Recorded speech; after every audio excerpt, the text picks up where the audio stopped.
na pinatatakbo ng Pinoy DJ ang nagiging paboritong istasyon ng mga overseas Pinoy. Kilalanin natin siya sa report ni Jasmine Badil. Beautiful people, dito po sa Bayan ni Juan. Siyempre kayo ay patuloy na nakikinig sa musikang Pinoy.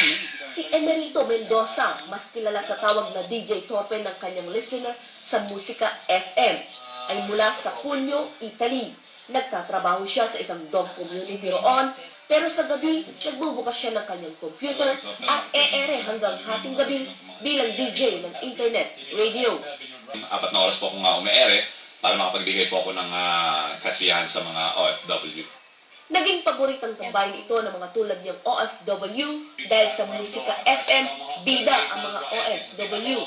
Kaya nawawala nga po yung kanilang pagka-homesick. Number 1 po yun. Dahil sila po ay sobrang nalilibang po pag sila ay narinig po nila yung kanilang pangalan sa radyo na binabanggit, no? Sila po ay nalilibang po, palakpak. Pwedeng mag-request ng favorite niyong songs, bumati sa mga mahal sa buhay, makachat online si DJ at iba pang listeners, at pwede ring bumati live on air. Pantanggal talaga ng homesickness at lungkot ang istasyon sa mga OFW. Maganda siya mag-host, magaling mag-host, at saka yung pagod namin, stress, mawala. Happy kami sa kanya. Bakit ba pumapatok ang Musika FM sa dumaraming listeners? Number 1 po, yung pinagbawal namin, hindi po kami nag-accept ng mga bastos ng mga chatters. Dahil meron po kami nga mga bata na chatters, meron po kami mga Christian na chatters at saka po listeners. Kwento ni Emer, malaki ang naitulong ng internet radio lalo't malayo siya sa kanyang mag-iina.